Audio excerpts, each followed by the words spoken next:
भगवान राम की नगरी अयोध्या में आज 22 जनवरी को श्री राम मंदिर में रामलला की प्राण प्रतिष्ठा है। मंदिर के उद्घाटन के साथ ही अयोध्या में बना राम मंदिर भारत समेत दुनिया भर में फैले हिंदुओं के लिए आस्था का बड़ा केंद्र बनकर उभरेगा। आज जो भव्य राम मंदिर आकार ले रहा है, उसके पीछे दशकों तक चली लंबी कानूनी लड़ाई है। अयोध्या में राम मंदिर निर्माण का सफर काफी चुनौतियों भरा रहा है। बाबरी विवाद, अदालतों में चली लंबी लड़ाई और फिर शीर्ष अदालत के फैसले के बाद मंदिर का निर्माण शुरू होना। अब देशवासियों का 22 जनवरी का इंतजार खत्म हो गया है। 1528 अयोध्या में राम जन्मभूमि पर मस्जिद बनने से शुरू हुआ विवाद। आइए अब आपको इतिहास में लेकर चलते हैं। किस्सा 1526 से शुरू होता है। ये वो साल था जब मुगल शासक बाबर भारत आया। 2 साल बाद बाबर के सूबेदार मीर बाकी ने अयोध्या में एक मस्जिद बनवाई। यह मस्जिद उसी जगह बनी जहां भगवान राम का जन्म हुआ था। बाबर के सम्मान में मीर बाकी ने इस मस्जिद का नाम बाबरी मस्जिद दिया। ये वो दौर था जब मुगल शासन पूरे देश में फैल रहा था। मुगलों और नवाबों के शासन के दौरान 1528 से 1853 तक इस मामले में हिंदू बहुत मुखर नहीं हो पाए। 19वीं सदी में मुगलों और नवाबों का शासन कमजोर पड़ने लगा। अंग्रेज हुकूमत प्रभावी हो चुकी थी। इस दौर में ही हिंदुओं ने यह मामला उठाया और कहा कि भगवान राम के जन्मस्थान मंदिर को तोड़कर मस्जिद बना ली गई। इसके बाद से रामलला के जन्मस्थल को वापस पाने की लड़ाई शुरू हुई। 1858 बाबरी मस्जिद बनने के 330 साल बाद हुई पहली FIR।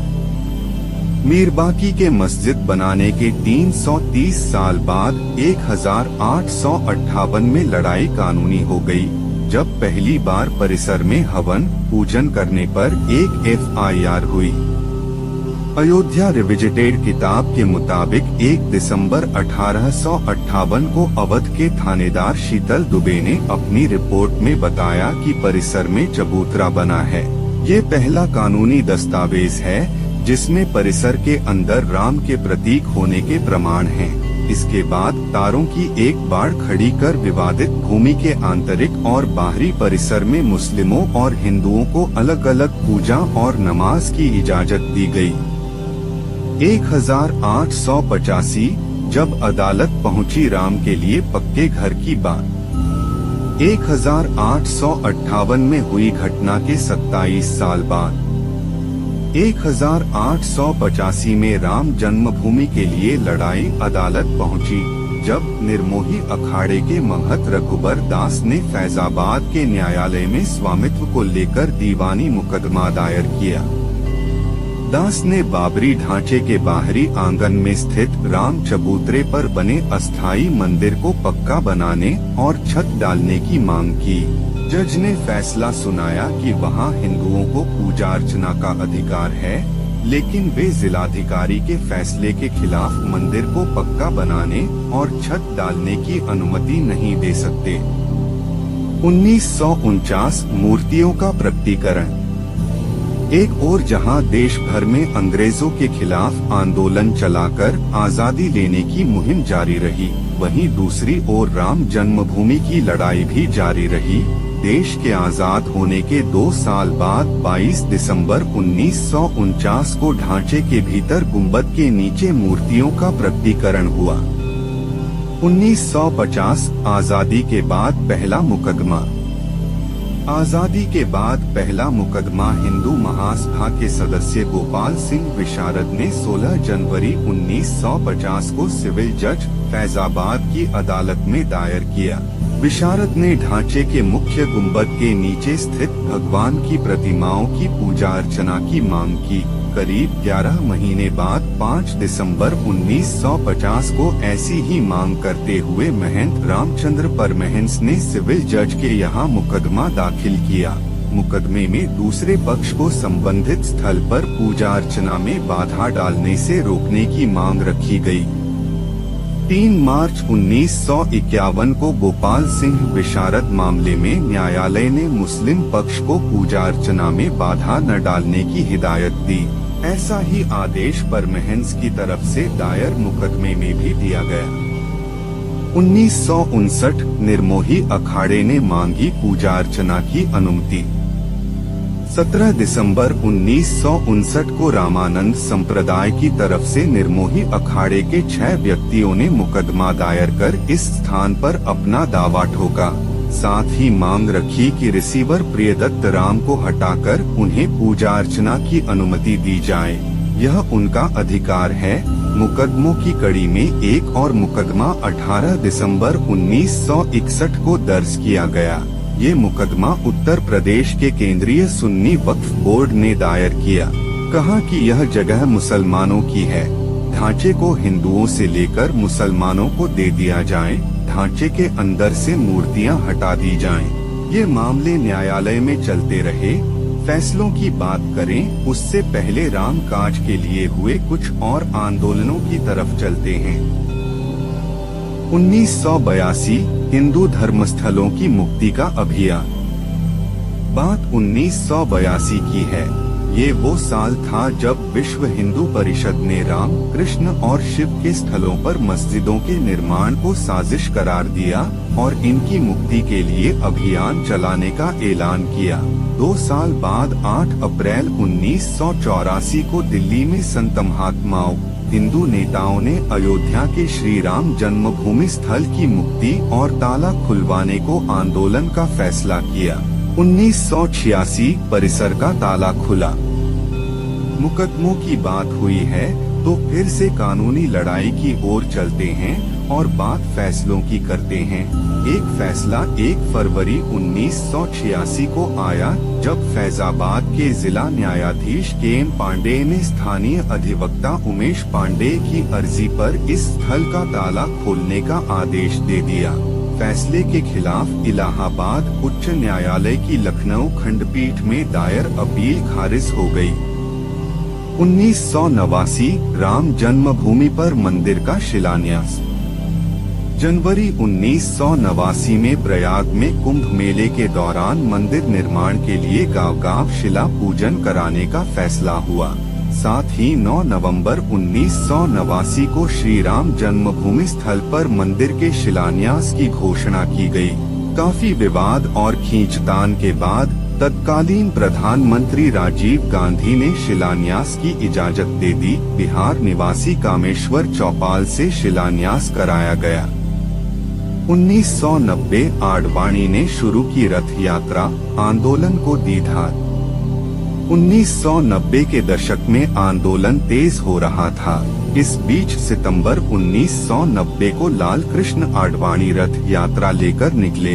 इस यात्रा ने राम जन्मभूमि आंदोलन को और धार दे दी। देश की राजनीति तेजी से बदल रही थी। आडवाणी गिरफ्तार हुए। गिरफ्तारी के साथ केंद्र में सत्ता परिवर्तन भी हुए। भाजपा के समर्थन से बनी जनता दल की सरकार गिर गई। कांग्रेस के समर्थन से चंद्रशेखर प्रधानमंत्री बने। ये सरकार भी ज्यादा नहीं चली। नए सिरे से चुनाव हुए और एक बार फिर केंद्र में कांग्रेस सत्ता में आई।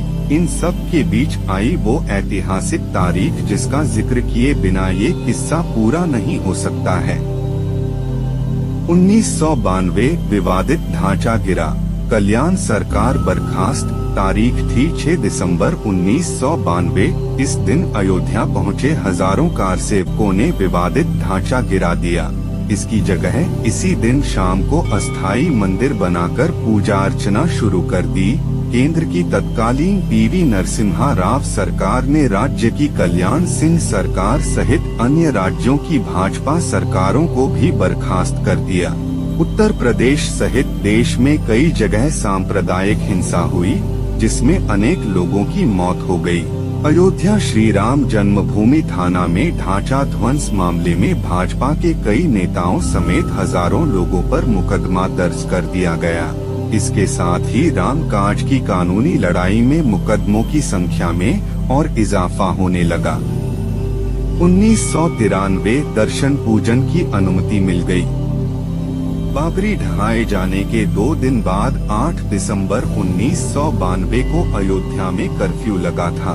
वकील हरिशंकर जैन ने उच्च न्यायालय की लखनऊ खंडपीठ में गुहार लगाई कि भगवान भूखे हैं, राम भोग की अनुमति दी जाए। करीब 25 दिन बाद 1 जनवरी 1993 को न्यायाधीश हरिनाथ तिलहरी ने दर्शन पूजन की अनुमति दे दी।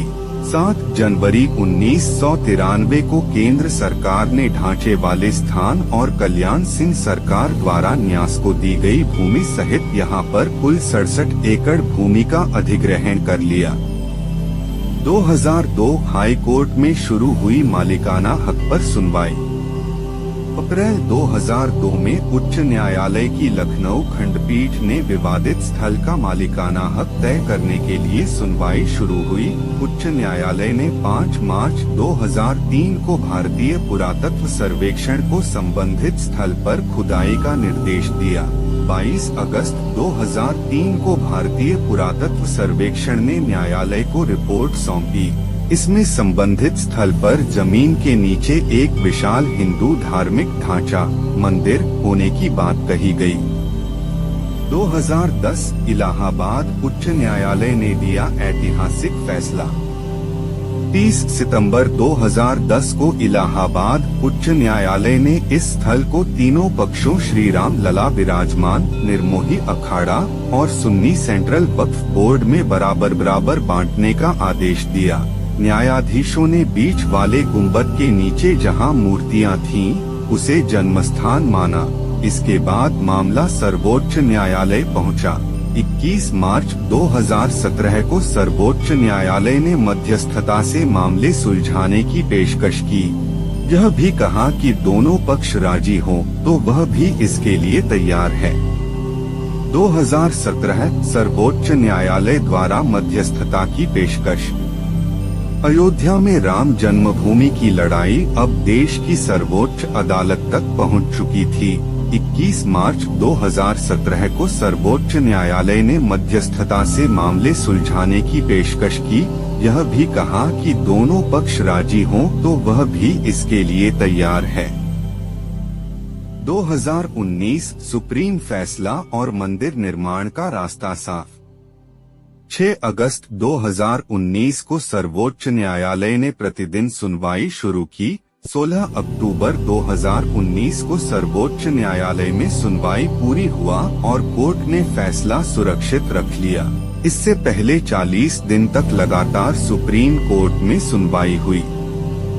9 नवंबर 2019 को 134 साल से चली आ रही लड़ाई में अब वक्त था अंतिम फैसले का। 9 नवंबर 2019 को सर्वोच्च न्यायालय ने संबंधित स्थल को श्री राम जन्मभूमि माना और 2.77 एकड़ भूमि रामलला के स्वामित्व की मानी। वहीं निर्मोही अखाड़ा और सुन्नी वक्फ बोर्ड के दावों को खारिज कर दिया गया। इसके साथ ही कोर्ट ने निर्देश दिया कि मंदिर निर्माण के लिए केंद्र सरकार 3 महीने में ट्रस्ट बनाए और ट्रस्ट निर्मोही अखाड़े के एक प्रतिनिधि को शामिल करे। इसके अलावा यह भी आदेश दिया कि उत्तर प्रदेश की सरकार मुस्लिम पक्ष को वैकल्पिक रूप से मस्जिद बनाने के लिए 5 एकड़ भूमि किसी उपयुक्त स्थान पर उपलब्ध कराए। 2020 अयोध्या में मंदिर की आधारशिला के साथ निर्माण शुरू। इसी के साथ दशकों से चली आ रही लंबी कानूनी लड़ाई समाप्त हो गई। अब बारी थी निर्माण की। 5 फरवरी 2020 को प्रधानमंत्री नरेंद्र मोदी ने अयोध्या में मंदिर निर्माण के लिए राम जन्मभूमि तीर्थ क्षेत्र ट्रस्ट की घोषणा की। ठीक 6 महीने बाद 5 अगस्त 2020 को अयोध्या में राम मंदिर की आधारशिला रखी गई, जिसमें पीएम मोदी शामिल हुए। 2024 भव्य मंदिर में रामलला की प्राण प्रतिष्ठा।